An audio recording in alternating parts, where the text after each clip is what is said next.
नमस्कार. चंद्र राशीप्रमाणे मीन राशीच्या व्यक्तींना जानेवारी 2024 या महिन्यासाठी आता मी मार्गदर्शन करणार आहे. मीन राशीच्या व्यक्तींना या महिन्यात कोणत्याच बाबतीत चिडचिड करून चालणार नाही. चिडचिड करणे, स्वतःवर रागावणे अशा गोष्टी जर त्यांनी केल्या तर या महिन्यात स्वास्थ्य त्यांचं बिघडू शकतं. म्हणून शांततेने आणि संयमाने प्रत्येक गोष्टीत विचार करून वागणे हे जर सूत्र त्यांनी अवलंबलं तर हा महिना काही कष्टाचा किंवा त्रासाचा जाणार नाही असं दिसतं. अन्यथा स्वतःवरच रागावणे, चिडचिड करून घेणे, उगाच आक्रस्ताळेपणा करणे यामुळे त्यांचं चित्त बिघडेल आणि आरोग्य बिघडेल असं वातावरण या महिन्यात मला दिसून येते. त्यामुळे आपण स्वतः चांगले राहा, मन चांगलं ठेवा की सगळ्या गोष्टी अनुकूल होतील. लोकांवर रागावून किंवा कमी जास्त आवाजात त्यांना ओरडून कुठली कामं होत नसतात. प्रेमाने जे साध्य होतं ते कुठल्याच अन्य प्रकाराने साध्य होत नाही. म्हणून प्रेम करून आनंदाने चांगल्या मार्गाने सगळ्या गोष्टी करून घ्या. यश तुमचंच आहे.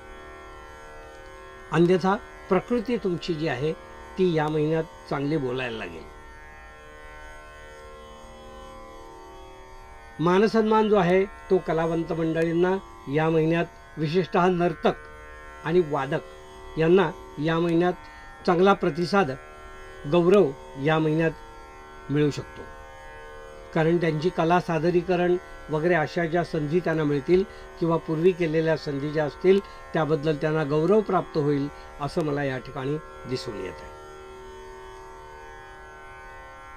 स्वतःचा उद्योग करणारे जे व्यक्ती आहेत त्यांना मोठी झेप या महिन्यात घेता येईल.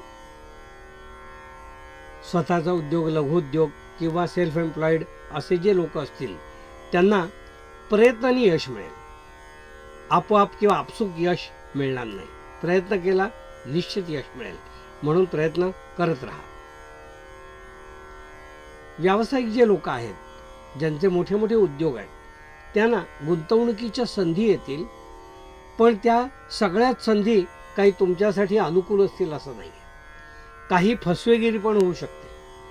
तर त्या बाबतीत आपण सावध राहा आणि आपली फसवणूक होणार नाही याची काळजी घ्या.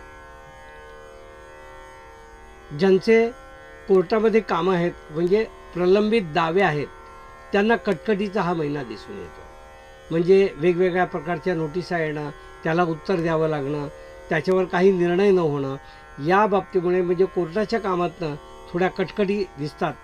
तर त्यामध्ये आपण जेवढ्याच तेवढं करा, आपलं कर्तव्य करा. जे काही पेपर आहे त्याला उत्तर द्या आणि लांबवा. खूप काही त्याच्या मागे लागून डोकं खराब करून घेऊ नका असा मी सल्ला तुम्हाला या ठिकाणी देऊ इच्छितो. नोकरी करणाऱ्या मंडळींना या महिन्यामध्ये आपल्याला प्रतिसाद चांगला मिळाला याचं समाधान मिळेल. कारण वाहवा जी तोंडावर झाली तर साहजिकच सगळ्यांना आवडते. तशी वाहवा तुमची या महिन्यात होईल. तुम्ही केलेल्या कामाचं तुमच्या सिनियर्सकडून चांगली पाठराखण होईल, पाठीवर थाप मिळेल आणि त्यामुळे तुम्हाला मनस्वी आनंद या महिन्यात मिळेल. जे प्रेमी म्हणजे विवाहिच्छुक जे मंडळी आहेत त्यांच्यात थोडा विसंवाद या महिन्यात मला दिसून येतोय. एकमेकांची मतं न पटणं किंवा कुठल्या तरी गोष्टीवरनं वाद होणं, अबोला धरणं असे गैरसमजातून काही प्रसंग निर्माण होतील असं मला या ठिकाणी दिसतंय. संबंध तुटणार नाहीत पण ताणले मात्र जातील असं दिसतंय. तर याबद्दल तुम्ही योग्य ते काळजी घ्या. कुठली गोष्ट जास्त ताणू नका, कारण जास्त ताणली तर ती तुटते. म्हणून जास्त कुठलीही गोष्ट ताणू नका असा सल्ला रिलेशनमध्ये मी तुम्हाला देईन. मीन राशीच्या व्यक्तींना मी असं सांगू इच्छितो की या महिन्यात आर्थिक आवक तुमची चांगली आहे. ती आर्थिक आवक जी तुमची झालेली आहे त्याचा योग्य विनियोग करा, योग्य ठिकाणी गुंतवा. त्याचप्रमाणे त्याचा परतावा योग्य चांगला मिळेल अशी खात्री करून घ्या आणि मग तुम्ही त्या पैशाचा विनियोग बाकीच्या वापरू शकता. नेत्रविकार किंवा कानातल्या काही गोष्टींनी विकार मीन राशीच्या व्यक्तींना या महिन्यात दिसून येतात. असे जे काही सिम्पटम्स आढळून आले तर योग्य वेळी लगेच खबरदारी घ्या, डॉक्टरांच्याकडून सल्ला घ्या आणि पुढे होणाऱ्या गंभीर घटना टाळण्याचा प्रयत्न करा. मीन राशींच्या व्यक्तींना मी असं सांगू इच्छितो की कुटुंबातील व्यक्तींची साथ तुम्हाला, मोठ्या मंडळींची साथ तुम्हाला यावेळेला मिळू शकेल. धार्मिक कार्यासाठी, काही मंगल प्रसंगासाठी, यात्रेसाठी प्रवास तुमचा या महिन्यात कुटुंबासहित घडेल असं दिसून येतं. तर त्यामुळे सगळ्या कुटुंबालाच एक विशिष्ट आनंद मिळेल आणि तो आनंद तुम्हाला कायमस्वरूपी स्मरणात राहील. आणि ज्यांच्याकडे तुम्ही जाल तिकडे सुद्धा तुम्हाला गौरव प्राप्त होईल किंवा त्यांना आनंद प्राप्त होईल असं मला या ठिकाणी दिसून येतं. उत्तरार्ध जो आहे या महिन्याचा विशेष अनुकूल मीन राशींच्या व्यक्तींना दिसून येतो.